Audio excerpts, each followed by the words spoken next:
We've got with us Mr. Shakeel Ahmed, who's the Chairman and Managing Director at Hindustan Copper, joining in from Kolkata. Mr. Ahmed, to start off with, have you heard anything from the government on the PSU buybacks, and what significance would this hold for the company?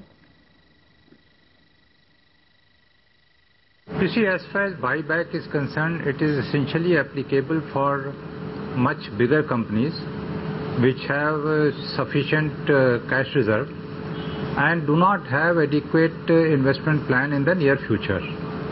Hindustan Copper does not come under that category, so it does not have much relevance to Hindustan Copper as far as Hindustan Copper is concerned.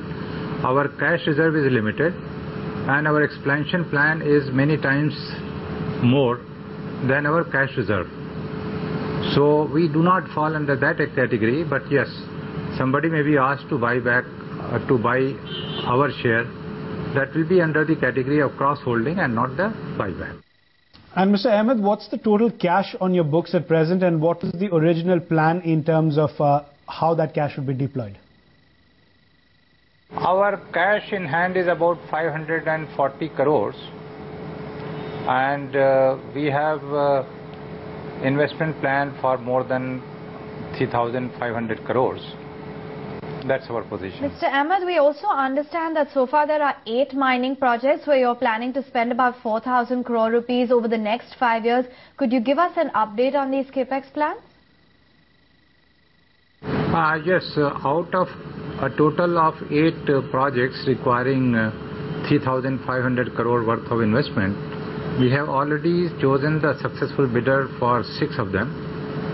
Remaining 2, there are some issues. One, the procedure, there is some litigation in one case, and in another case, first stage has been completed. We will shortly start the second stage, that means financial bid. So that should get completed in the next 3 months.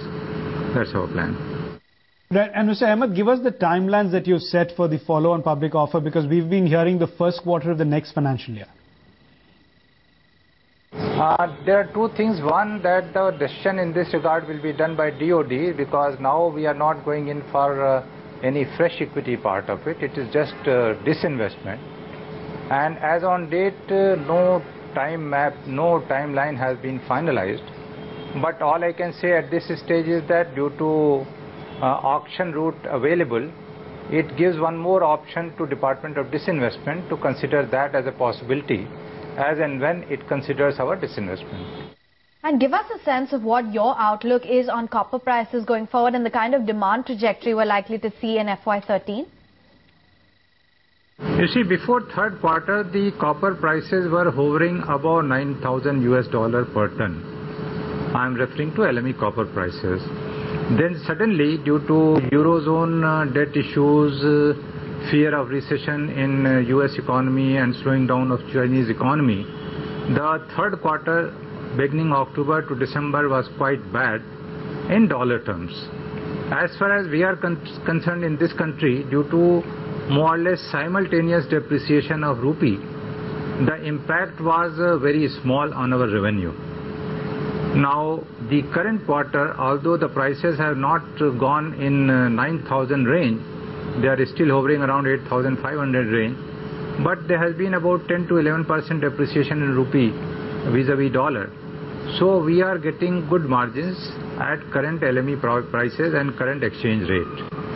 As far as I see the short to intermediate term outlook for copper, there are a lot of supply related concerns. So copper prices should be around 8,500. They should be range bound between 8,200 to 8,800, and they might flirt with 9,000 in next 6 months. And that's my take on the outlook for copper prices. And Mr. Ahmed, what's the total inventory position of the company right now? We are on course in liquidating our inventory. Our third quarter was quite good. As far as physical sale is concerned. It is another matter that the profit was almost same as previous year because the prices were lower, the realization was lower. Current quarter we expect that it should be good. It should be significantly better than corresponding quarter of previous year. as far as sales and realization is concerned. Mr. Ahmed, you had the markets and everyone who was extremely shocked after seeing that bad response to the ONGC FPO. Do you think that the government will take a lesson on FPO pricing post that? You see, the two situations are not comparable. ONGC share has considerable liquidity in the market, and Hindustan Copper, with only 0.4% shares in the market, does not have the liquidity. So the two situations are not comparable.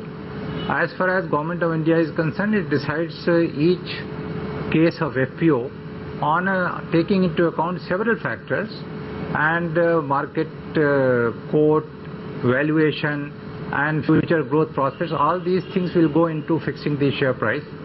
But as I mentioned, it is slightly early for anybody to comment on the pricing of the issue.